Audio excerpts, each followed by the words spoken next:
Shalom, selamat pagi Bapak Ibu yang dikasihi Tuhan. Shalom. Pagi hari ini kita sama-sama merayakan hari di mana Roh Kudus dicurahkan di tengah-tengah kita. Amin. Saya percaya setiap kita yang hadir pagi hari ini merindukan lawatannya lebih lagi untuk setiap kita di tempat ini. Mari sama-sama rindukan Tuhan, biar Dia bertahta di atas setiap apapun yang kita lakukan pagi hari ini. Haleluya, Yesus, haleluya. Kami membawa hati kami, hidup kami, dan pikiran kami kepada Engkau ya Tuhan Yesus. Biar pagi hari ini Tuhan kami sama-sama boleh menaikkan pujian penyembahan kami kepada Engkau ya Tuhan. Engkau bertahta ya Bapa di atas setiap pujian penyembahan kami ya Tuhan Yesus. Pimpin ibadah ini Tuhan mulai dari awal pertengahan sampai akhirnya. Biar setiap kami merasakan lawatan Tuhan ya Bapa. Setiap hati yang haus, yang rindu, yang lapar akan Tuhan. Pagi hari ini kami dipenuhi oleh Engkau ya Bapa. Dan kami diperbaharui. Roh-Mu dicurahkan lebih lagi ya Tuhan atas tempat ini ya Bapa, atas setiap kami. Kami percaya ibadah ini mengandung kelepasan ya Bapa, mengandung mujizat, karena Allah sendiri yang bertahta, karena Allah sendiri yang memimpin setiap kami pagi hari ini. Dan kami mau datang dengan penuh kerinduan, kami mau datang dengan ucapan syukur yang memuliakan nama Tuhan. Kau ajaib buat hidup kami.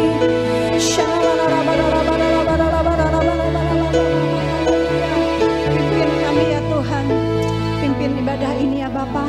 Kami menyerahkan semuanya ke dalam tangan-Mu, di dalam nama Yesus mengucap syukur. Haleluya, amin. Mari Bapak Ibu Saudara, saatnya kita akan menyaksikan pesan VOP. Shalom saudara, saya percaya hari ini kita semua dalam keadaan yang baik dan luar biasa. Voice of Pentecost kali ini akan mempelajari bahwa baptisan Roh Kudus itu sangat penting. Jika kita berbicara tentang identitas insan Pentakosta, maka pengajaran yang paling sentral adalah baptisan Roh Kudus. Ini merupakan hal yang menarik dan juga sangat penting untuk disimak. Karena baptisan Roh Kudus bukan saja sangat penting bagi pertumbuhan iman kita, tetapi juga sangat penting untuk menggenapi amanat agung Tuhan Yesus. Dalam pengakuan iman GBI, disebutkan bahwa baptisan Roh Kudus adalah karunia Tuhan untuk semua orang yang telah disucikan hatinya. Tanda awal baptisan Roh Kudus adalah berkata-kata dengan bahasa roh sebagaimana diilhamkan oleh Roh Kudus. Baptisan Roh Kudus yang dimaksud adalah pengalaman dipenuhi oleh Roh Kudus setelah seseorang lahir baru atau menerima keselamatan seperti yang dialami oleh para murid-murid Yesus. Berbahasa roh adalah tanda awal seseorang dibaptis Roh Kudus. Ini adalah pemberian dari Bapa kepada setiap orang yang percaya, yang mau dan membuka hatinya.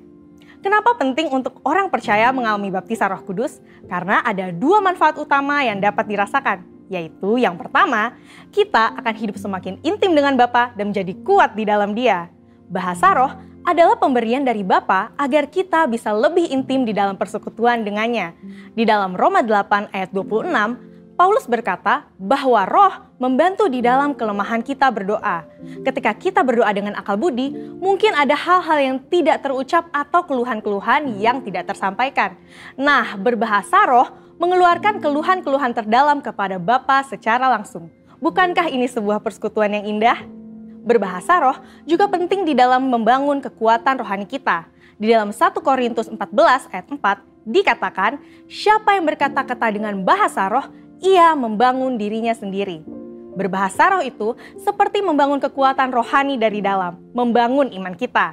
Kalau iman kita kuat, rohani kita kokoh dari dalam, maka serangan dan tekanan apapun dari luar akan sanggup kita hadapi. Seperti Paulus yang mengalami banyak tekanan dan penderitaan di dalam melayani Tuhan. Dia pernah 5 kali disesah orang Yahudi, 3 kali didera, 1 kali dilempari batu. 3 kali mengalami kapal karam bahkan terkatung-katung di lautan. Bagaimana dia bisa kuat menghadapi itu semua? Saya percaya kehidupan yang intim dengan Roh Kudus memberikan kekuatan dari dalam untuk terus melayani. Manfaat berbahasa roh yang kedua, kita mendapatkan kuasa serta keberanian untuk menginjil dan menyelesaikan amanat agung. Dalam kitab Kisah Para Rasul, ada pola yang berulang-ulang terlihat. orang yang dipenuhi Roh Kudus diberi keberanian untuk menginjil.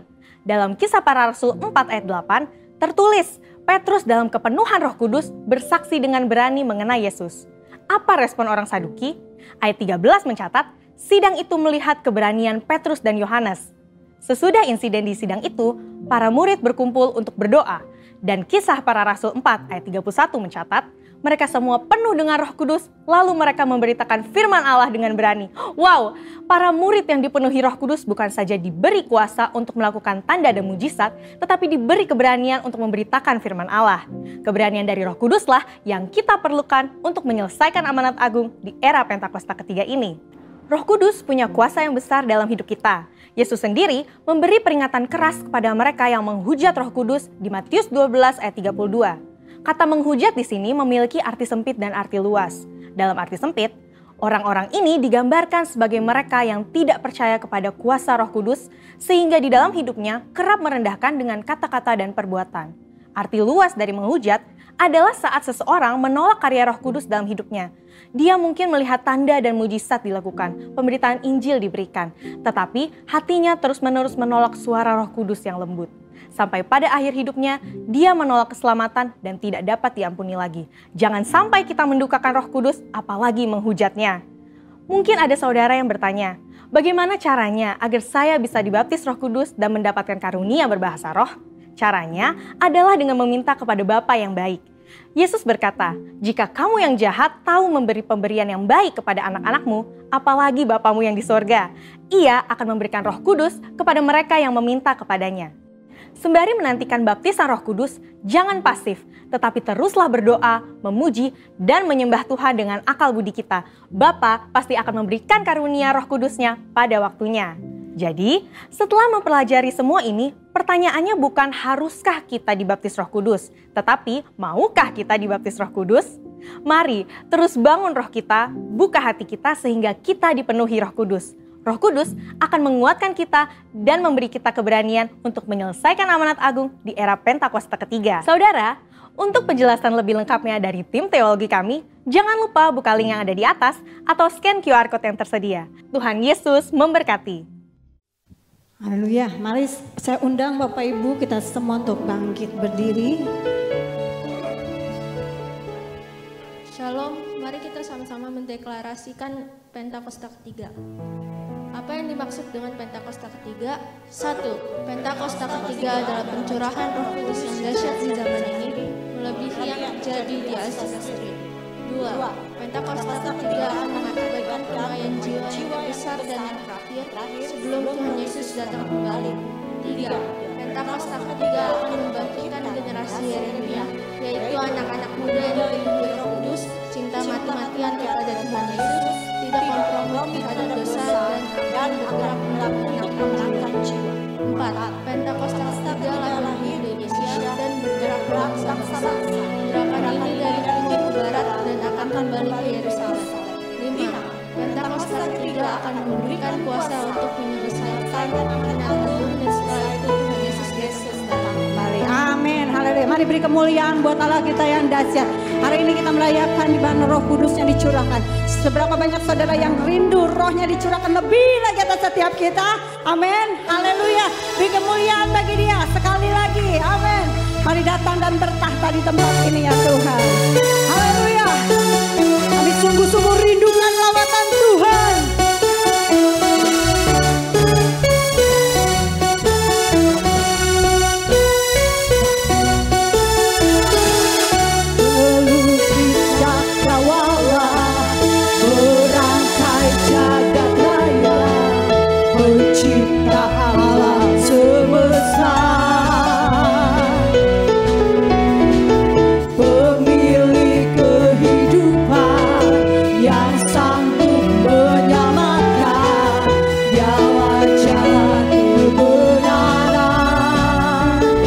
Sungguh kami rindukan kuasa lawatanmu, kebangkitan pasti terjadi.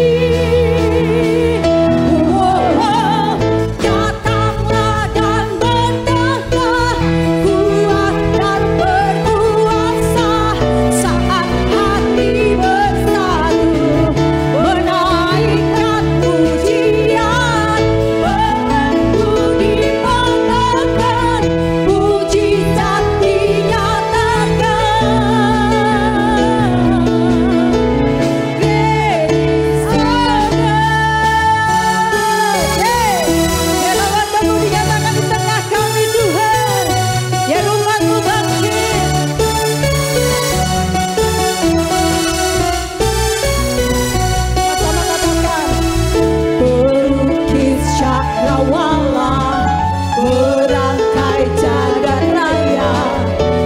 pencipta alam semesta.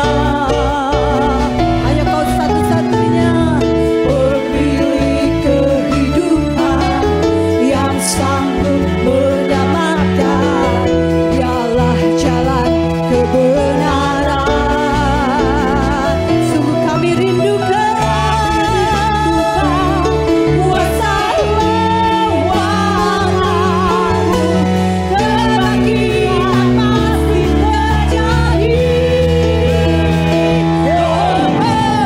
Datanglah dan berkatlah, kuat dan berkuasa. Saat hati bersatu menaikkan pujian, belenggu dibenarkan, mujizat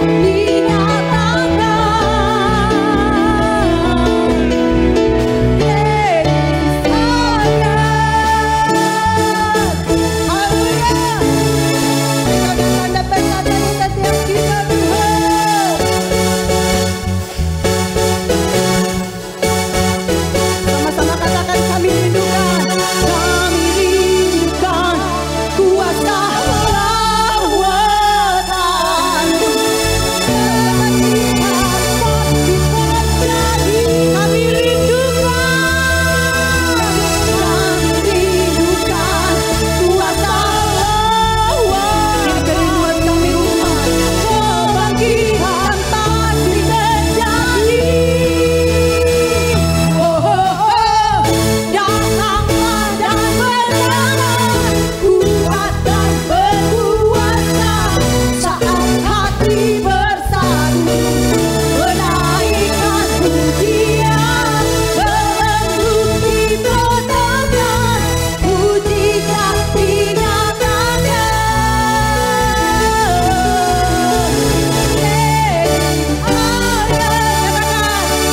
Datanglah dan berkatlah, kuat dan berkuasa.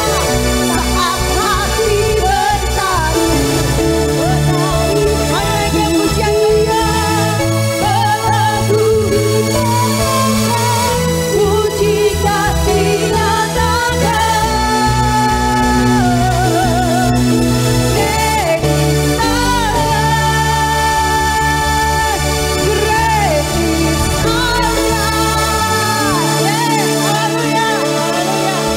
Seberapa banyak yang saudara rindu kuasanya dinyatakan tengah-tengah kita lebih lagi. Amin, haleluya.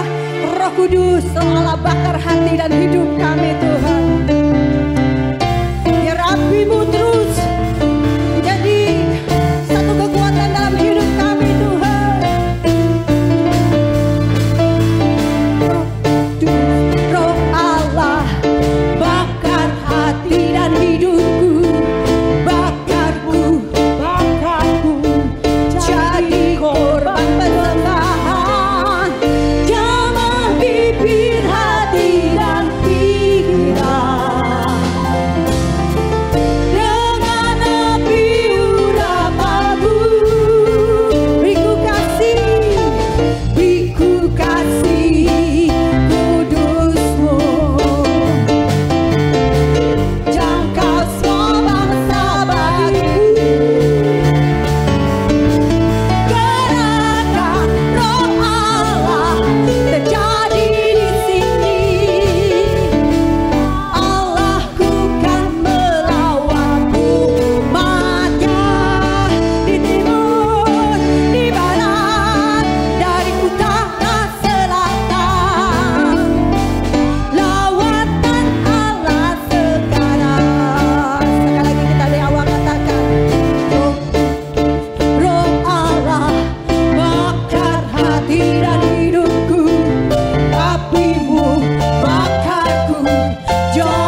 kami mau memberitakan tentang kebaikan dan anugerah Tuhan yang kami terima buat orang-orang sekeliling kami. Pakai kami Roh Kudus. Oh haleluya. Pakai kami lebih lagi untuk hormat kemuliaan nama-Mu ya Bapa. Mari silakan kembali duduk dalam hadirat Tuhan.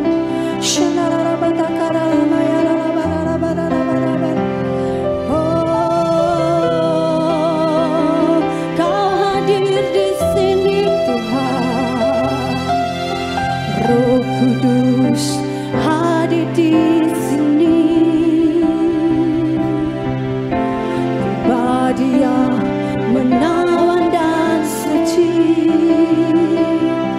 Ku rindu mendekat, mengerti hatimu, berjalan dalam kehendak-Mu. Roh Kudus manis dan lembut, yang sejati dan suci. Ku rindu mendekat, mengerti hatimu, berjalan dalam kuasa-Mu. Bekerjalah ya Roh Kudus, berkatalah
hati. Buka tangan di hadapan Tuhan. Roh Kudus ada di sini. Minta dipenuhi Roh Kudus sekali lagi. Takarana lama shika takarana. Gurata karata karata karata karata. Gurata karata karata karata papa rasande. Gurata karata karata para. Gurata karata. Haleluya. Haleluya. Haleluya. Haleluya. Haleluya. Haleluya. Haleluya. Jesus.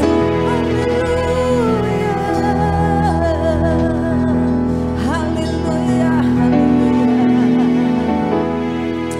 Yes, Lord, touch me, Lord Jesus. Haleluya, haleluya. Holy Spirit, rain down. Holy Spirit, rain down. Yes, God. Rain down. Rain on us. Nikmati hadirat Tuhan. Holy Spirit, rain down. Semua menikmati hadirat Tuhan, sembah Dia dengan sepenuh hati. Rain down. Yes, Lord. Rain down. Rain on us. Holy Spirit, rain down. Holy Spirit, rain down. Holy Spirit, rain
kehadiran-Mu Roh Kudus di tengah-tengah kami. Bekerjalah lebih lagi dengan manis dan lembut pada setiap kami. Kami haus akan Engkau. Terima kasih ya Tuhan, terima kasih ini waktunya. Di era Pentakosta yang ketiga Tuhan, kami mengalami kedahsyatan Roh Kudus-Mu. Manifestasi dari Roh Kudus-Mu lebih lagi. Orasi kata-kata. Gerakkan hidup kami bukan pecundang, not loser. Rise up and be victorious. Kami akan bangkit dan menjadi pemenang bersama Roh Kudus di era Pentakosta ketiga ini ya Tuhan. Oh terima kasih ya Tuhan, terima kasih. Terpujilah nama-Mu. Kami mau duduk diam di hadirat-Mu. Dan biar Roh Kudus pagi ini mengajar kami melalui kebenaran firman-Mu. Hamba-Mu yang gak ada apa-apanya Engkau ampuni, Engkau kuduskan, Engkau layakkan. Biar semuanya untuk kemuliaan nama Tuhan. Terpujilah nama-Mu ya Tuhan. Dalam nama Tuhan Yesus, semua yang percaya, semua yang sepakat katakan amin. Beri kemuliaan untuk Tuhan. Haleluya. Silakan duduk Bapak Saudara. Happy Pentecostal Day ya. Kita orang Pentakosta, kita merayakan Pentakosta ya. Hari yang ke-50 setelah Tuhan Yesus bangkit ya. Puji Tuhan. Siapa yang bersuka cita pagi ini? Haleluya. Iya. Sebelum kita belajar firman Tuhan, ucapkan dong sama-sama kasih salam yang terdekat, katakan selamat Hari Raya Pentakosta. Iya. Itu menjadi kunci kemenangan kita karena kita dipenuhi oleh Roh Kudus. Puji Tuhan. Iya. Saudara, hari ini kita merayakan Hari Raya Pentakosta. Hari memperingati hari pencurahan Roh Kudus yang dulu terjadi di Upper Room Yerusalem, di loteng Yerusalem untuk murid-murid Tuhan Yesus. Dan saya percaya pada akhir zaman ini Pentakosta yang ketiga juga terjadi pada murid-murid Tuhan Yesus. Siapa yang murid di sini? Lambaikan tangannya. Iya, kita semua murid ya, kita semua murid mau dimuridkan ya. Oke, kita akan belajar tentang karunia-karunia Roh Kudus pagi ini ya. Ya, karunia-karunia Roh Kudus. Saudara mungkin sering sekali mendengar kata-kata tentang karunia Roh Kudus. Apa sih karunia Roh Kudus? Nah, kita lihat dulu selanjutnya ya, slide-nya ya. Ya, apa yang dimaksud dengan karunia Roh Kudus? Kemampuan ilahi, katakan bersama saya kemampuan ilahi. Kalau kemampuan ilahi kira-kira itu bisa dilakukan manusia enggak? Ilahi. Tapi roh jahat tuh suka tiru-tiru gitu loh. Ya, roh jahat tuh suka tiru-tiru, mirip-mirip begitu ya. Kalau saudara dengarkan khotbahnya Pastor Daud Tony, cerita masa lalu waktu beliau masih di dunia perdukunan, itu mirip-mirip kerjanya gitu ya. Suka meniru-niru itu apa roh jahat itu ya. Kemampuan ilahi yang diberikan oleh Roh Kudus menurut kehendaknya kepada orang percaya untuk kepentingan bersama dalam membangun tubuh Kristus ya. Ini yang dimaksud dengan karunia-karunia Roh Kudus. Pagi ini saya memberikan satu pelajaran buat kita semua supaya kita ngerti dan kita terus rindu dan dipakai Tuhan di era Pentakosta yang ketiga ya. Kita baca dulu ayatnya.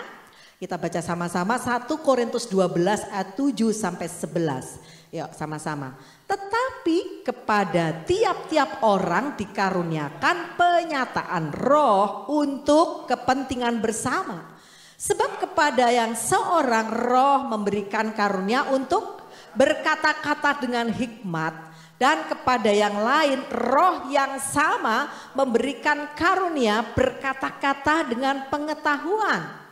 Kepada yang seorang roh yang sama memberikan iman. Dan kepada yang lain ia memberikan karunia untuk menyembuhkan. Kepada yang seorang roh memberikan kuasa untuk mengadakan mujizat. Dan kepada yang lain ia memberikan karunia untuk bernubuat. Dan kepada yang lain lagi ia memberikan karunia untuk membedakan bermacam-macam roh. Kepada yang seorang ia memberikan karunia untuk berkata-kata dengan bahasa roh. Dan kepada yang lain ia memberikan karunia untuk menafsirkan bahasa roh. Tetapi semuanya itu dikerjakan oleh Roh yang satu dan yang sama yang memberikan karunia kepada tiap-tiap orang secara khusus seperti yang dikehendakinya. Amin. Amin, puji Tuhan ya. Tadi VOP juga mengatakan kita dibaptis Roh Kudus. Harus ya, kita minta, yang belum minta sebab dia Bapa yang baik. Dibaptis Roh Kudus itu tanda awalnya berbahasa roh. Tapi minta dipenuhi Roh Kudus itu setiap waktu. Setiap waktu, jangan sekali saja. Setiap waktu kita minta dipenuhi Roh Kudus. Sementara kita dipenuhi Roh Kudus, that's like journey, itu seperti satu perjalanan, itu proses. Kita juga minta karunia-karunia Roh Kudus yang Dia janjikan. Ya. Karunia-karunia Roh Kudus yang baru kita baca ini juga Tuhan berikan buat gereja Tuhan. Buat orang percaya, tadi dikatakan begitu. Di sini orang percaya semua, halo lambaikan tangannya. Iya, puji Tuhan. Jadi buat kita semua itu karunia-karunia Roh Kudus. Kalau kita hitung dari ayat 7 sampai 11 tadi ada 9 karunia Roh Kudus ya. Kita lihat di sini tadi berdasarkan 1 Korintus 12 ayat 7 sampai 19. Pertama perkataan hikmat. Perkataan pengetahuan atau kalau di terjemahan Alkitab terjemahan lama dulu atau kakek nenek dulu yang saya dulu menyebutnya marifat. Sekarang kata marifat jarang dipakai. Pengetahuan, karunia iman, karunia kesembuhan, karunia mujizat, karunia nubuat, membedakan bermacam-macam roh, berkata-kata dalam bahasa roh dan menafsirkan bahasa roh. Ini ada 9 karunia tapi dikatakan firman Tuhan tadi dikerjakan oleh roh yang sama. Yang satu yaitu Roh Kudus. Oleh karena itu kita harus minta dipenuhi Roh Kudus ya. Dibaptis Roh Kudus harus ya. Minta terus dipenuhi. Sementara kita dipenuhi Roh Kudus nanti Tuhan akan tambahkan. Firman Tuhan mengatakan dalam 1 Korintus 14 ayat 1 mengatakan begini. Kejarlah kasih itu dan usahakanlah dirimu memperoleh karunia-karunia roh. Usahakan, berdoa, minta gitu ya kepada Bapa di surga. Kita percaya bahwa Pentakosta yang pertama itu keren, dahsyat. Pentakosta yang kedua keren, dahsyat. Sampai penginjilan dampak dari Asusastri itu juga masuk ke Indonesia. Ya. Kalau belajar sejarah gereja di GBI kita tahu itu dimulai di Cepu gitu ya. Seperti itu juga dampak dari Asusastri Pentakosta yang kedua. Dan saat ini yang luar biasa Pentakosta ketiga dimulai di Indonesia. Anda ada di mana? Halo? Seneng dong ya gitu, exciting dong gitu. Dimulai di sini lah. Dimulai di Indonesia, mulai didengung-dengungkan oleh gembala kita Pastor Niko dari tahun 2013 kalau tidak salah, mohon maaf kalau tahunnya salah, tapi sudah lama banget. Terus dinubuatkan, diucapkan, digenapi oleh Pastor Russell Even juga dalam nubuatannya. Anak-anak muda kau akan dipenuhi Roh Kudus, dipakai Tuhan. Api keluar dari Indonesia, beliau katakan seperti itu.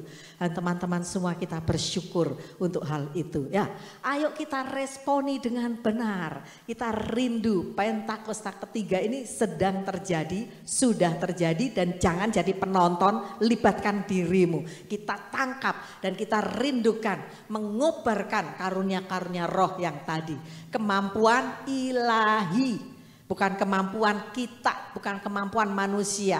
Firman Tuhan mengatakan itu kemampuan ilahi. Ada orang bilang, dia diurapi Tuhan loh. Diurapi itu artinya apa sih? Artinya diberi kemampuan Allah. Diberikan kemampuan ilahi oleh Tuhan. Sehingga dia sanggup melakukan hal yang tidak mungkin bisa dilakukan. Saya merasa bahwa saya diberi kemampuan oleh Allah. Karena dulu saya orangnya pemalu. Gak bisa bicara di depan orang banyak. Tapi tiba-tiba seorang teman saya, sahabat saya ya, sahabat hangout bilang gini, Kak Marta kok bisa sih ngomong di depan orang? Lah itu aku juga nggak tahu, jangan tanya. Saya bilang gitu. Dalam perjalanan hidupku dulu saya nggak seperti itu gitu ya. Apalagi dengan nama aja aku sudah minder. Kacamata aku sudah minder. Zaman saya dulu di kelas itu yang berkacamata hanya saya. Kalau sekarang hampir semua anak-anak berkacamata ya. Zaman saya itu hanya saya. Saya tinggal di desa dan yang berkacamata hanya saya.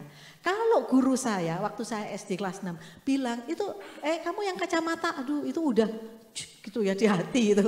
Kalau sekarang pede-pede aja banyak orang berkacamata. Terus namamu siapa? Marta, itu udah minder banget.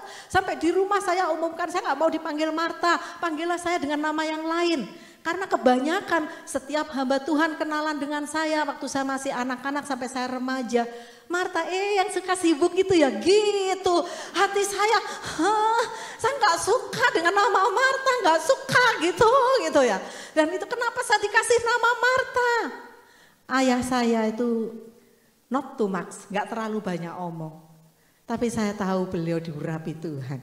Kalau bicara itu selalu menurut saya pas banget ya. Salah satu orang yang saya kagumi itu ayah saya. Teman-teman tahu, waktu ibu saya panggil Tuhan, 16 tahun ayah saya tetap sendiri. Dan dia sudah komitmen. Waktu ibu saya habis dipanggil Tuhan ada yang nanyai langsung loh. Pak Kris nanti menikah lagi? Enggak. Saya sudah komitmen dengan ibunya Yonatan, Marta dan David. Saudara kami bertiga bersaudara. Enggak, saya enggak akan 16 tahun. Sampai beliau dipanggil Tuhan. Ya waktu itu masih lumayan muda teman-teman. Masih punya juga penghasilan gitu ya. Kalau mau boleh. Itu tokoh yang saya kagumi. Sedang teman saya ditinggal mamanya.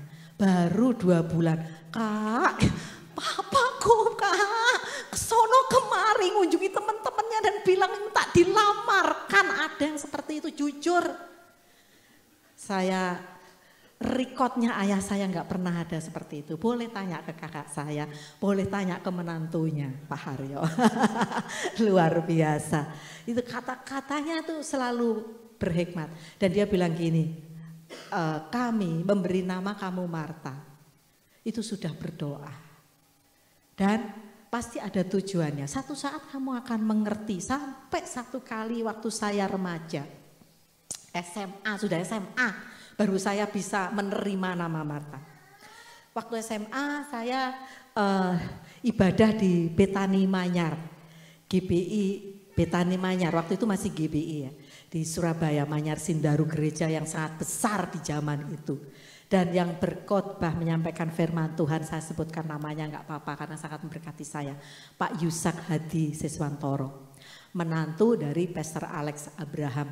Beliau sekarang yang mendiri yang gerejanya YHS itu ya. Nah seperti itu. Beliau membahas tentang Marta. Dan sejak itu pikiran saya sangat dibukakan oleh Tuhan. Marta itu punya karunia yang berbeda. Gak bisa dipaksakan dengan yang karunianya berbeda-beda. Marta suka menyediakan makanan buat Tuhan Yesus. Hanya Marta yang di Alkitab ya, bukan Marta yang ini. Salahnya dia iri sama Maria gitu loh ya. Tuhan dia gak bantu aku lah, itu yang salah. Maria karunia, kita berbicara tentang karunia kan, karunia berbeda-beda. Dan kita nggak bisa mengiri atau menjudge seseorang. Ya dia kerjaannya mimpin pujian mulu, nggak bantu kita. Masing-masing ada karunianya. Seperti itu. Waktu saya dengar firman Tuhan disampaikan hamba Tuhan ini, saya sangat exciting dengan nama Marta. Gak pernah malu lagi kalau kenalan Marta. Ya, nah maksudnya siapa? Marta. Dulu nggak mau, sampai di rumah dipanggil nama yang lain lah, apalah gitu ya. Kalau anak cewek di Jawa itu ada panggilan tersendiri, nggak usah saya sebutkan di sini. Panggilan kesayangan ada sendiri, ya seperti itu. Tapi kalau di sekolah mana ada panggilan kesayangan di rumah? Di sekolah kan berdasarkan nama yang tertulis gitu ya. Tapi sekarang saya sangat pede dan percaya diri. Oke, yuk kita lihat. 1 Korintus 4 tadi, 14 ini sudah kita baca. Nah yang pertama, ini firman Tuhan agak panjang, kalau nanti nggak selesai berjilid. Ya, next pasti saya lanjutkan. Karena ada 9 karunia, belum bagaimana proses supaya kita dipenuhi, supaya kita mendapat karunia-karunia yang Tuhan janjikan itu ya. Tapi saya usahakan sih selesai, tapi kalau misalnya nggak selesai kita lanjut. Yang pertama apa tadi dikatakan? Perkataan hikmat. Perkataan hikmat. Apa sih yang dimaksud dengan perkataan hikmat? Kemampuan untuk mengetahui pikiran Roh Kudus sehingga memiliki wawasan dan mengetahui cara pemecahan terbaik sehubungan dengan sebuah situasi atau masalah. Kalau kita diperhadapkan dalam satu masalah, halo di sini ada yang nggak pernah mengalami masalah kah? Semua kita pernah mengalami masalah. Tiba-tiba bisa tuing gitu. Kalau si itu siapa yang di Donald itu Disney itu ada kayak lampunya tuing gitu kan ya. Tiba-tiba punya hikmat bisa menyelesaikan masalah itu. Ya. Bukan gali lubang tutup lubang, no, bukan. Tapi ada satu cara dari Roh Kudus itu namanya hikmat. Kita lihat contohnya di Alkitab. Hikmat Salomo pada waktu memberikan keputusan. Kok ayat saya hilang ya teman-teman ya? Mohon maaf nih. Iya. Harusnya saya kutip ayatnya dari 1 Raja-Raja. Jadi saya ceritakan singkat saja dan pasti teman-teman juga sudah tahu. Satu kali Raja Salomo, hari ini kita baca kayaknya ya hari ini ya. 1 Raja-Raja 3 dan 4. Halo yang sudah gema pasti ingat. Yang sudah gema lambaikan tangannya. Yang belum ya nanti dilanjutkan gema jangan lupa. Hari ini ayat itu kita baca. Satu kali Raja Salomo ini didatangi 2 orang ibu. Semua bilang berebut anak, ceritanya mereka tinggal bersama punya baby dan kemudian salah satu dari babynya ada yang meninggal karena ketindih badan mamanya. Nah, terlalu nyenyak kali tidurnya ya, kok bisa ya seperti itu ya. Saya sampai aduh kok bisa mamanya sampai nindih badan babynya. Nah akhirnya mati dan pada waktu bangun dia tuker, itu babyku dia tuker gitu ya. Tapi kan emaknya yang asli pasti inget dong ini anak gue gitu, ini bukan anakku ini yang mati. Datanglah mereka minta diadilin Raja Salomo. Dan Raja Salomo yang dipenuhi hikmat Allah itu bilang udah deh ambilkan pedang, aku mau belah aja biar adil ini anak gitu kan. Belah aja jadi 2, satu dapat separuh-separuh gitu. Dan tentunya ibu yang asli, ibu yang kandung itu jangan raja, lebih baik kasihkan dia daripada anak itu mati. Jangan raja, ibu yang asli pasti gak tega anaknya dibunuh, betul? Dibelah. Tapi yang satunya iya raja gak apa-apa, biar adil raja. Iya gitu ya, diperhadapkan dengan permasalahan seperti itu hikmat Salomo bisa memutuskan. Sehingga dia bilang udah baby itu kembalikan kepada dia. Yang bilang jangan dibunuh tadi karena dia ibu kandungnya. Itu tersiar kemana-mana orang mengagumi, wah keren ya Salomo ya. Akhir zaman ini di era Pentakosta yang ketiga ini kita butuh hikmat dari Tuhan. Siapa yang butuh hikmat dari Tuhan lambaikan tangannya. Engkau yang sekolah, engkau yang kuliah, engkau butuh hikmat dari Tuhan. Hikmat it's different between knowledge, beda dengan knowledge. Knowledge kamu peroleh dengan belajar, knowledge kamu peroleh dengan baca buku, dengan sekolah. Tapi hikmat itu kamu peroleh dengan takut akan Tuhan, intim dengan Tuhan karena itu karunia Roh Kudus. Itu hikmat. Jadi ada perkataan-perkataan hikmat. Ke depan ini pasti kita akan diperhadapkan situasi-situasi yang gak bisa kita cerna dengan logika kita. Anda perlu karunia dari Roh Kudus, hikmat tadi. Untuk menyelesaikan masalah di dalam pekerjaanmu, usahamu, keluargamu, apapun juga. Roh Kudus itu available untuk itu semua. Jangan batasi dengan perkara rohani saja. Semua yang kamu lakukan.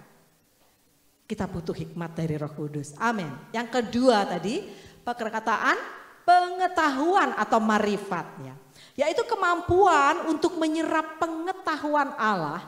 Sehingga dapat mengetahui dan mengungkapkan hal-hal yang terselubung. Yang nggak terpahami kita jadi ngerti. Oh dia punya karunia marifat, kan sering ngomong begitu, dia punya karunia marifat. Makanya dia tahu gitu ya. Kita lihat di sini ya, Daniel 1 ayat 17, yuk baca sama-sama. Kepada keempat orang muda itu Allah memberikan pengetahuan dan kepandaian tentang berbagai-bagai tulisan dan hikmat. Sedang Daniel juga punya pengertian tentang berbagai-bagai penglihatan dan mimpi. Ya. Ini marifat, ini pengetahuan, ini pemuda SMA dan Daniel. Tahu pemuda SMA siapa? Sadrak, Mesak dan Abednego, ya. Pemuda SMA dan Daniel, 4 pemuda. 4 orang muda dikatakan mereka punya pengetahuan dan kepandaian. Ini marifat, karunia pengetahuan ya. Nah, seperti itu Daniel, Sadrak, Mesak dan Abednego. Sehingga pada saat dibayangkan saudara, ada raja lupa mimpinya suruh nebak mimpinya. Mana ada model seperti itu. Kalau Yusuf mah, gue punya mimpi ini Yusuf. Coba apa ini maksudnya apa? Ini enggak, gue mimpi apa? Gue lupa tebak mimpiku apa? Bayangkan itu. Itu kalau bukan dari Tuhan enggak bisa. Itu marifat namanya. Makanya ada orang-orang kok bisa tahu ya. Kok bisa tahu. Waktu saya masih anak-anak itu. Kami yang saya punya sahabat yang sudah seperti saudara, punya karunia marifat ini. Beliau punya karunia marifat, kami manggilnya juga Eyang, ya karena sudah oma-oma juga. Saudara itu kalau zaman dulu itu keren ya, tapi saya percaya sekarang lebih keren lagi pasti.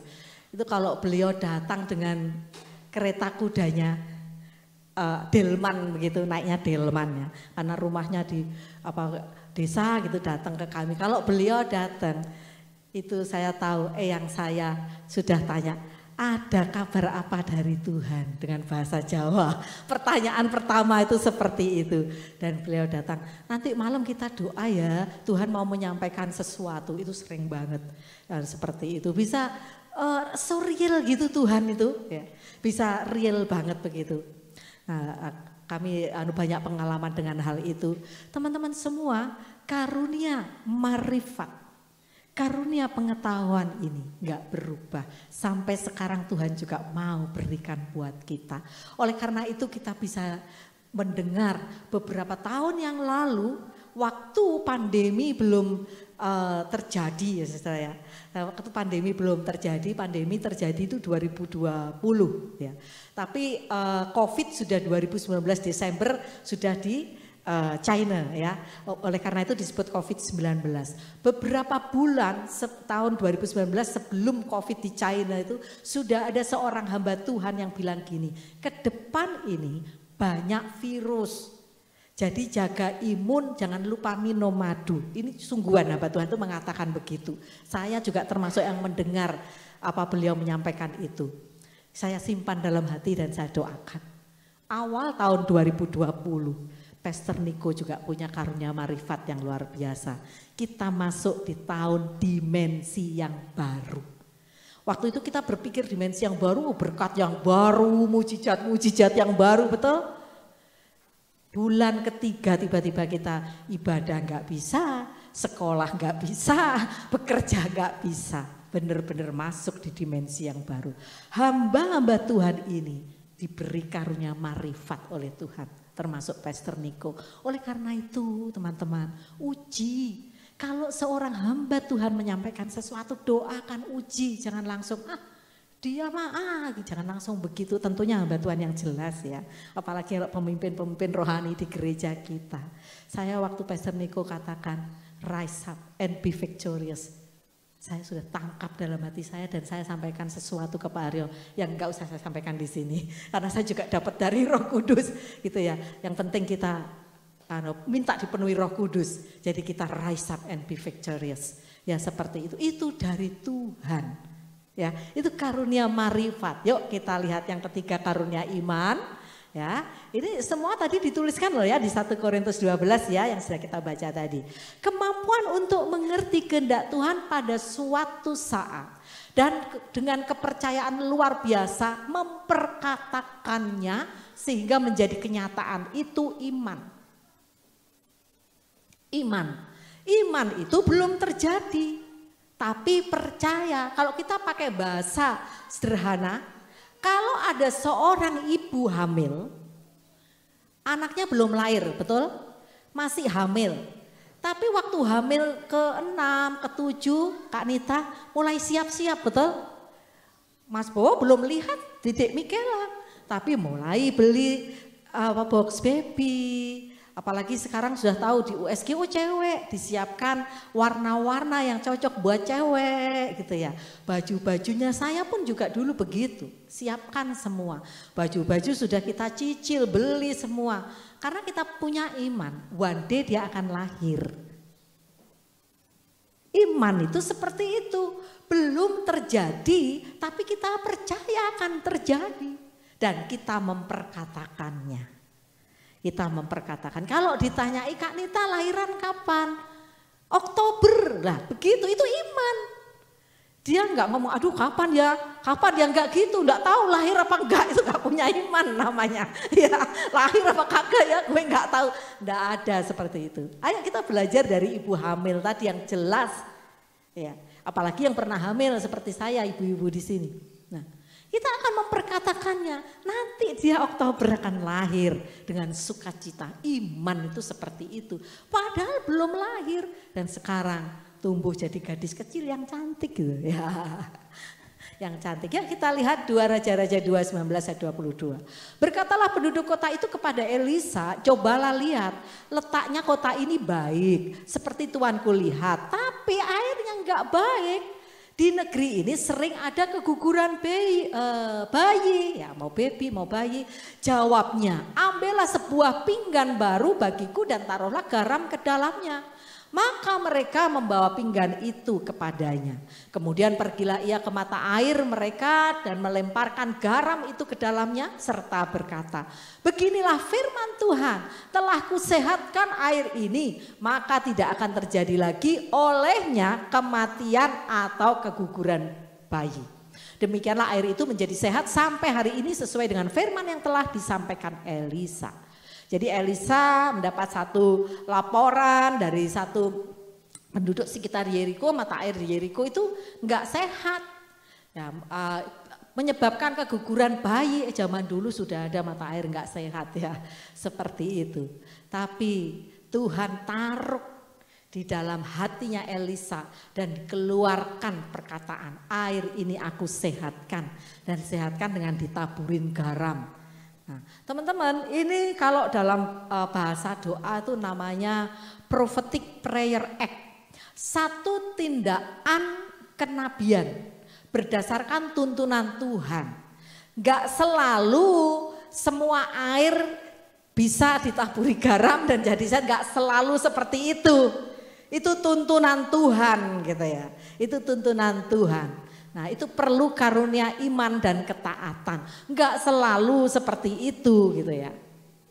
Misalnya apa yang terjadi di Soe waktu perayaan 50 tahun lawatan Roh Kudus di Soe, Pak Haryo datang ke sana, ditunjukkan nih dari mata air ini dulu terjadi air ini berubah jadi anggur waktu perjamuan kudus. Enggak selalu juga, terus sekarang ambil itu terus jadi air jamuan kudus, enggak. Tapi waktu itu memang terjadi, Tuhan yang suruh, kata-kata iman itu ya.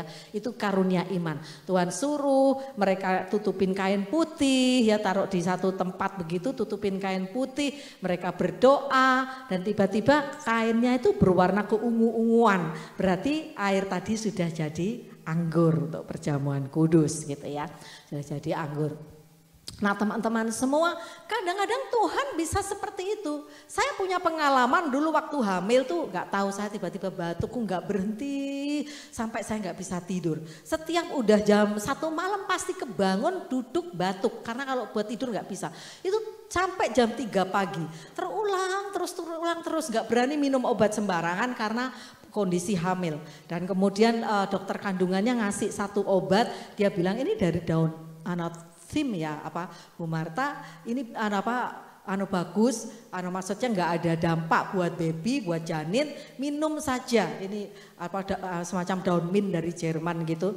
Nah ini obat batuknya seperti itu. Dan saya berdoa, saya minum, sembuh kagak. Sampai seminggu saya masih seperti itu, setiap jam 2 malam, jam 1 malam itu udah duduk karena batuk nggak berhenti gitu ya.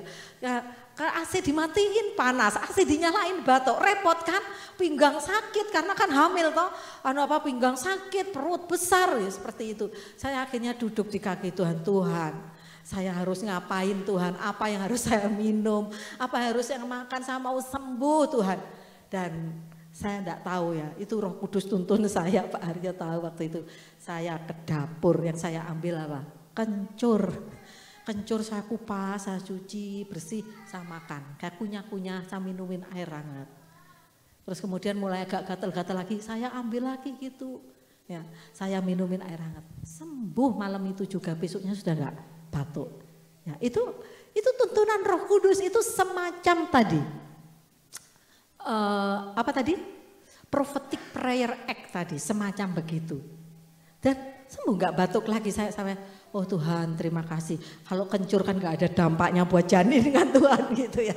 Jadi nggak minum obat macem-macem gitu ya. Tapi nggak semua tuntunannya sama. Yuk kita lihat tadi Elisa menyatakan di Yeriko. Nah sekarang selanjutnya karunia kesembuhan. Kemampuan untuk dalam tuntunan Tuhan melakukan tindakan iman yang menyebarkan kuasa Tuhan, menyebabkan kuasa Tuhan bekerja dan mujizat kesembuhan terjadi atas diri seseorang di luar cara-cara yang biasa atau alamiah. Ya, ini kita lihat saat ini banyak sekali hal seperti ini. 2 Raja-Raja 5 ayat 14. Maka turunlah ia membenamkan dirinya 7 kali dalam sungai Yordan sesuai dengan perkataan abdi Allah itu, lalu pulihlah tubuhnya kembali seperti tubuh seorang anak dan ia menjadi tahir. Ini untuk Naaman ya. Naaman disembuhkan dari sakit kusta. Waktu dia disuruh oleh hamba Tuhan Elisa mandi, menenggelamkan dirinya 7 kali di sungai Yordan. Nah ini karunia kesembuhan. Kalau saat ini ada orang kusta kemudian di sungai Yordan mandi 7 kali, kalau dia nggak ada iman dan nggak Tuhan suruh ya belum tentu ya. Belum tentu terjadi seperti itu. Ini karunia kesembuhan. Hal yang tadi dikatakan supranatural.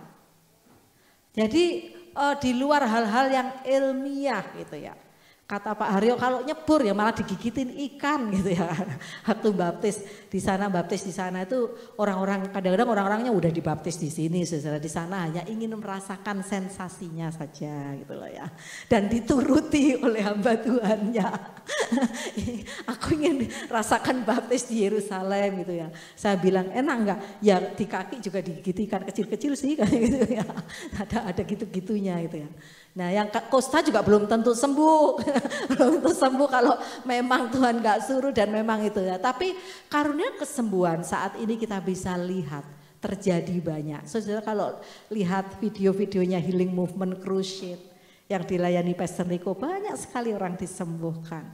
Kalau saudara-saudara lihat pelayanan dari Pastor Andi Simon yang dari Kalimantan itu banyak orang disembuhkan ya. Banyak sekali kalau saudara baca bukunya Pastor Catherine Kuhlman, waduh, roh saya ikut menyala-nyala, banyak macam-macam disembuhkan, dengerin radionya juga disembuhkan gitu ya. Ayo Roh Kudus masih bekerja dengan dahsyat di era Pentakosta yang ketiga, minta karunia kesembuhan ya. Kemudian karunia mujizat. kemampuan untuk bertindak sebagai pengantara bagi Allah untuk melakukan perbuatan-perbuatan supranatural secara nyata. Itu karunia mujizat. Tadi yang mujizat air menjadi anggur di Soe itu salah satu gitu ya. Salah satu. 1 Raja-Raja 18 ayat 38 mengatakan begini. Lalu turunlah api Tuhan menyambar habis korban bakaran kayu api, batu dan tanah itu. Bahkan air yang dalam parit itu habis dijilatnya. Teman-teman lihat kisahnya ini Elia di Gunung Karmel ya. Elia menurunkan api dari Tuhan. Itu bertanding nih dengan nabi-nabi Baal. Mereka siapkan korbannya, Elia belum waktu itu. Mereka siapkan korbannya dengan segala cara ya, dengan segala cara mereka berseru-seru. Nah, pokoknya sampai seharian berseru-seru, korban mereka nggak ada api yang membakar. Karena peraturannya nggak bawa api, nggak bawa korek api ya, seperti itu. Bahkan Elia sampai bilang gini, ya kali Tuhanmu masih tidur, kali Tuhanmu masih melamun, kali Tuhanmu masih ini sampai sama Elia sampai diejek begitu. Tapi giliran Elia waktu dia susun korban, bahkan dia guyurin air dari parit. Teman-teman kalau diguyur air harusnya nggak mudah terbakar, tapi Tuhan tunjukkan mujizatnya. Ya, Tuhan tunjukkan mujizatnya, ada api dari langit, dari Tuhan yang menyambar korban itu, membakar habis. Dan nama Tuhan dipermuliakan. Ini karunia mujizat. Mujizat Tuhan masih ada. Kalau teman-teman baca tokoh-tokoh kebangunan rohani, sebenarnya gak hanya di luar negeri teman-teman. Baca bukunya Melsius Tari itu aja kita lihat, oh ini di Indo loh ya. Terus baca bukunya Pak Petrus Octavianus, itu di Indo loh. Bagaimana hujan deras dan beliau waktu itu mau KKR perintahkan hujan berhenti bener. Ya, kejadian-kejadian seperti itu ada real, mujizat Tuhan tuh nyata, ya. Mujizat Tuhan tuh nyata, kesembuhan tuh nyata, ya. Kesembuhan nyata. Saya alami, saya juga mengalami secara pribadi, udah sering saya saksikan di sini. Tuhan pulihkan saya, Tuhan sembuhkan saya, ya. Teman-teman semua, ayo kita rindu karena Roh Kudus ini sedang bekerja dengan dahsyat di era Pentakosta yang ketiga ini. Karunia nubuat, kemampuan untuk menerima dan menyampaikan pesan Tuhan dalam ucapan yang diurapi Tuhan dan dalam bahasa yang dapat dimengerti orang lain. Karunia nubuat.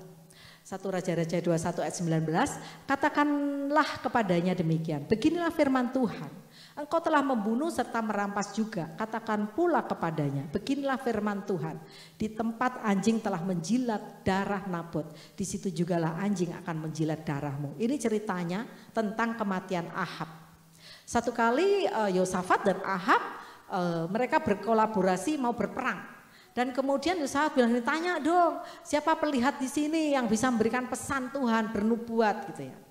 Di situ mereka ketemu dengan Nabi Mika, tapi di situ juga ada Sedekia bin Keneana. Nah, kemudian teman-teman semua, yang satu nabi Tuhan, yang satu nabi palsu ya. Jadi ada nubuatan palsu. Yang palsu, yang benar itu Nabi Mika. Yang palsu mengatakan gini, engkau akan menghancurkan musuhmu, engkau akan begini-begini. Tapi Nabi Mika bilang, enggak. Darahmu akan dijilati anjing. Di mana Nabot darahnya juga dijilati anjing, kamu juga akan dijilati anjing. Itu nubuatan buat kematian Ahab yang melawan Tuhan, dan kejadian benar-benar seperti itu. Jadi orang bisa bernubuat, menyampaikan sesuatu yang belum terjadi dengan tuntunan Roh Kudus. Satu kali saya bernubuat di sini, ada seorang anak muda, ya. Saya katakan Tuhan akan bawa engkau dari kota ke kota, Tuhan akan bawa engkau dari pulau ke pulau di seluruh Indonesia ini. Dia mungkin masih awal-awal kuliah waktu itu. Dan setelah ibadah dia tanya, tante, maksudnya apa? Udah tangkap aja dengan imanmu. Tuhan yang bilang kamu akan dibawa Tuhan ke pulau-pulau, ke kota-kota gitu ya. Dan aku nanti mau gimana ya gitu. Dan singkat cerita terjadi dalam hidupnya. Pada saat dia fresh graduation, dia sudah jadi punya posisi penting di satu perusahaan. Dan hari-harinya dari pulau ke pulau, dari kota ke kota Tuhan bawa. Seluruh, dan itu dari Tuhan. Nah, ada banyak hal saudara ya. Saya kalau pertemuan WBI Korda itu ketemu seorang ibu gembala. Marta gimana kabarnya? Ya, baik puji Tuhan. Gimana kabarnya Bu Indri? Baik, puji Tuhan Bu. Saya bilang itu, waduh saya itu nggak pernah lupa. Dulu kami dinubuatkan Bu Indri waktu usaha kami sudah di ujung tanduk. Dan sekarang dipulihkan Tuhan. Itu selalu, setiap ketemu selalu ingatkan. Yang bernubuat Bu Indri. Bu Indri juga termasuk hamba Tuhan menurut saya punya karunia nabi. Banyak hal-hal yang beliau sampaikan itu pas banget gitu ya. Itu karunia nubuat. Nah, karunia membeda-bedakan bermacam-macam roh, jadi nggak salah ya teman-teman ya. Kemampuan yang memungkinkan kita mengenali jenis-jenis roh dan membedakan antara yang berasal dari Tuhan, manusia dan setan. Jadi nggak salah gitu ya teman-teman ya. Kadang-kadang dari setan tuh mirip gitu ya, mirip banget. Tapi kita harus mengujinya. Satu kali datang seorang ibu ke sini. Dia bawa anaknya masih balita dan dia bilang gini, "Ibu, saya melihat api keluar dari pintu ini." Saya liatin aja ya. Saya melihat api keluar dari pintu ini. Oleh karena itu saya masuk ke sini. Dan saya tahu gereja ini akan dipakai Tuhan. Saya dalam hati iya memang gereja ini akan dipakai Tuhan. Tapi saya enggak sejahtera melihat ibu ini. Ada roh yang memberitahu saya, there is something dalam ibu ini. Ada sesuatu yang enggak benar.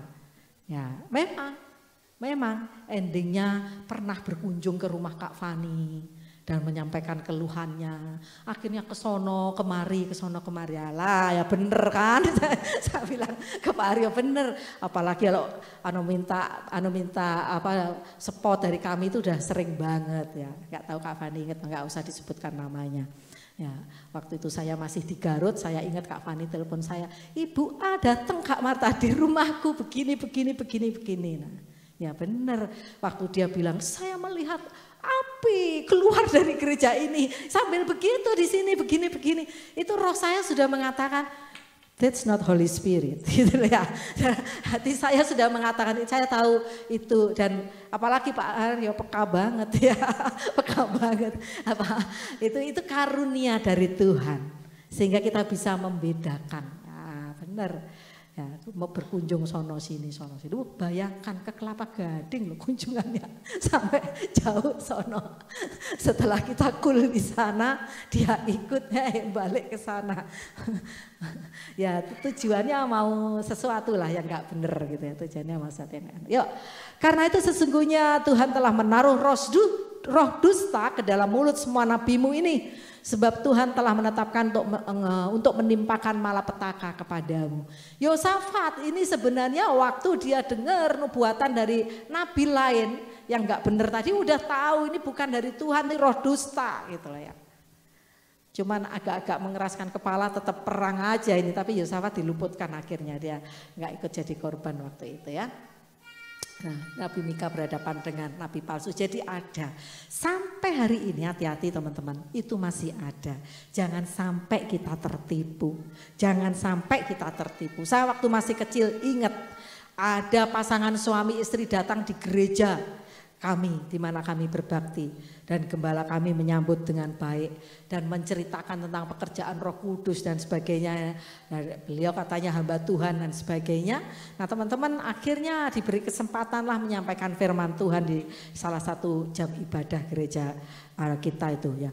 Nah saya ingat tiba-tiba besok paginya putra dari ibu gembala itu datang ke rumah kami dan bilang gini, "Mas, ke ayah saya, tahu enggak dia sudah pulang, nggak memberitahu kami lah berangkatnya kapan, nggak tahu jam berapa, barang-barang kami diangkut semua."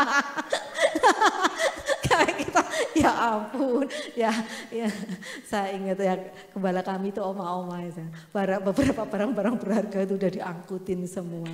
So hati-hati, Iya, apalagi tiba-tiba aku bisa bernubuat loh, aku akan bernubuat buat kamu. Aduh, udah kalau endingnya dia minta uang itu nabi palsu teman-teman. Itu nabi palsu. Kita harus punya kepekaan itu. Karunia berkata-kata dalam bahasa roh, ya banyak kita sudah punya itu. Ayo terus kita kembangkan, ya kemampuan untuk menerima serta menyampaikan pesan langsung dari Allah untuk jemaatnya melalui pernyataan ilahi yang diurapi dalam bahasa yang tidak pernah kita pelajari sebelumnya. Kan gak ada sekolah bahasa roh. Kalau sampai ada dan mengajarkan gini, kamu bisa aku ajari bahasa roh, ucapkan ya sirawa tawar. Ya itu udah jangan ya, nggak seperti itu. Bahasa roh itu dari Roh Kudus ya, terus menirukan segala. Nah itu nggak pas ya. Siapa yang berkata-kata dengan bahasa roh tidak berkata-kata kepada manusia tetapi kepada Allah, sebab tidak ada seorang pun yang mengerti bahasanya. Oleh roh ia mengucapkan hal-hal yang rahasia. Amin. Satu kali saya ikut EPT ya, saudara, itu yang melayani dari Vietnam pakai bahasa Vietnam yang saya tidak tahu sama sekali. Yang saya tangkap waktu berbahasa roh saja, oh sama bahasa rohnya gitu ya saudara. Nah terakhir saya akan segera akhiri, karunia menafsirkan bahasa roh, ini penting ya. Beberapa yang lalu saya sudah sampaikan ini dalam mengapa kita harus berbahasa roh. Nanti pelajaran kemampuan untuk menangkap makna bahasa roh penting ya teman-teman ya. Nah ini proses menerima karunia Roh Kudus akan saya ajarkan next ya. Oke ya, ayo kita rindukan bekerja rohnya lebih lagi di tengah-tengah kita. Tolong pemain musik ya, worship leader, kita sama-sama sembah Tuhan. Bekerjalah ya Roh Kudus. Siapa rindu dipenuhi Roh Kudus hari ini, lambaikan tangannya. Rindu dipenuhi karunia-karunia Roh Kudus, kobarkan, minta ditambah-tambahkan karunia-karunia yang Tuhan janjikan tadi ya. Bekerjalah ya Roh Kudus. Mari kita bangkit berdiri bersama-sama. Haleluya.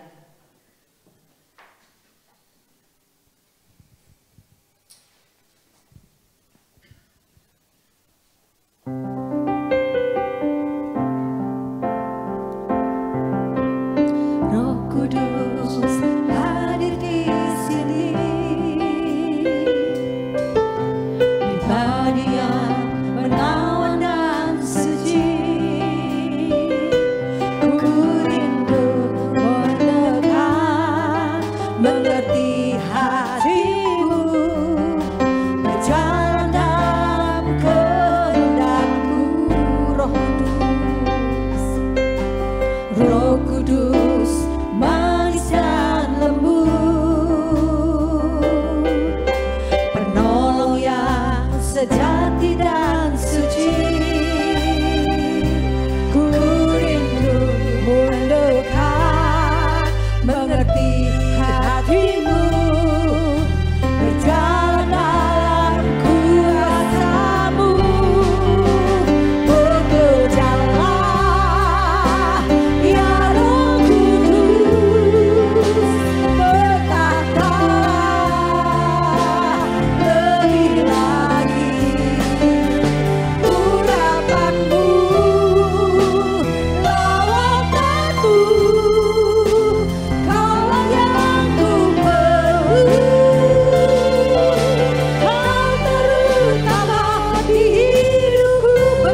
terima kasih ya Tuhan untuk firman Tuhan, pengajaran yang disampaikan pada hari ini mengenai karunia-karunia Roh Tuhan.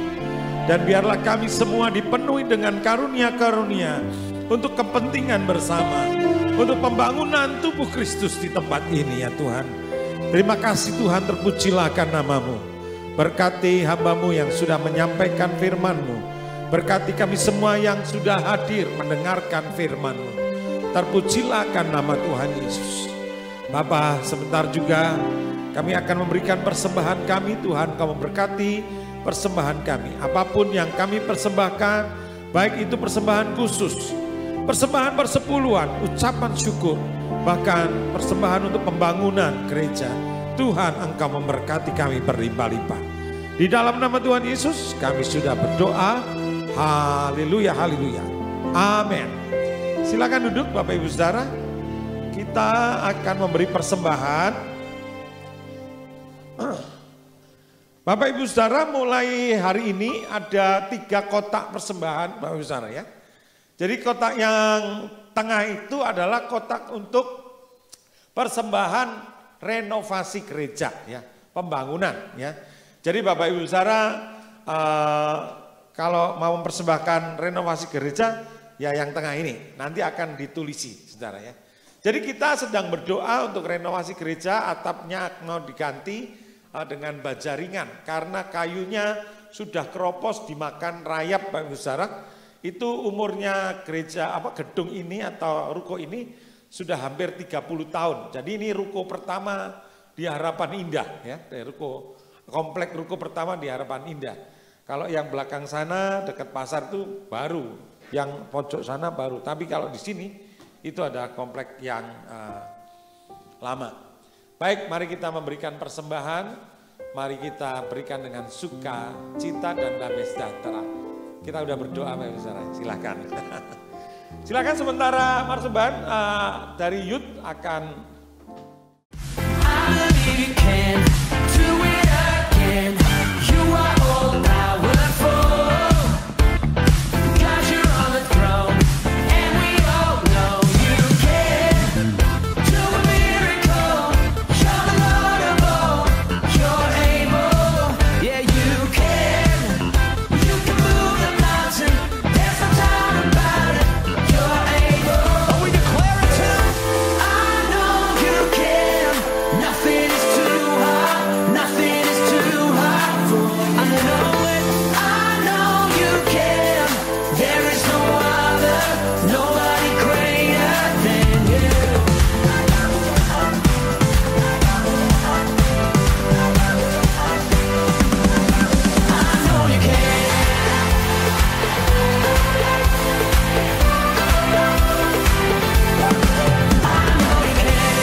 attention.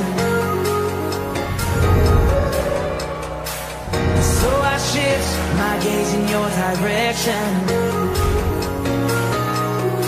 Yeah, I look to you, God. Oh, even when the clouds are rolling in. Yeah, I live for you, God. Oh, even when my world is caving in. I choose you. I choose you.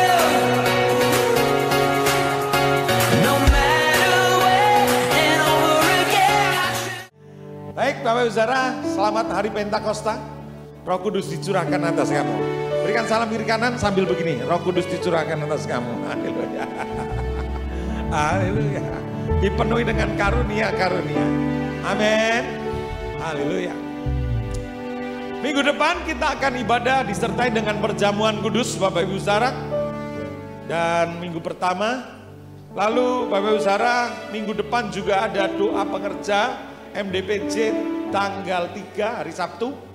Bapak Ibu Saudara, supaya Bapak Ibu Saudara yang sudah mendaftar lalu punya badge, ya punya QR harus ikut ya, untuk hadir di SICC. Hari Selasa, Kamis, dan Sabtu ada doa pagi. Lalu hari Rabu dorama, Bapak Saudara, doa Rabu malam. Dan hari Kamis ada doa wanita jam 7. Dan hari Jumat jam 5 sore ada Asusa Prayer Tower. Tuhan Yesus memberkati kita semua. Mari kita bangkit berdiri bersama-sama. Haleluya, haleluya.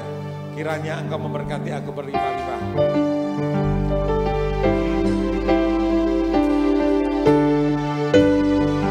Haleluya. Kiranya Engkau memberkati aku berlimpah-limpah dan memperluas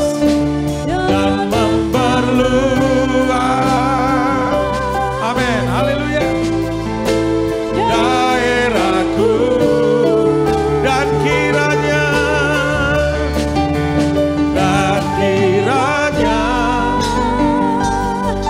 tanganmu menyertai aku dan melindungi aku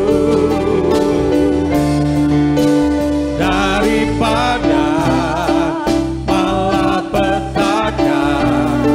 Oh haleluya, hingga kesakitan tidak menimpa aku. Sekali lagi, kiranya Engkau memberkati aku berlimpah-limpah.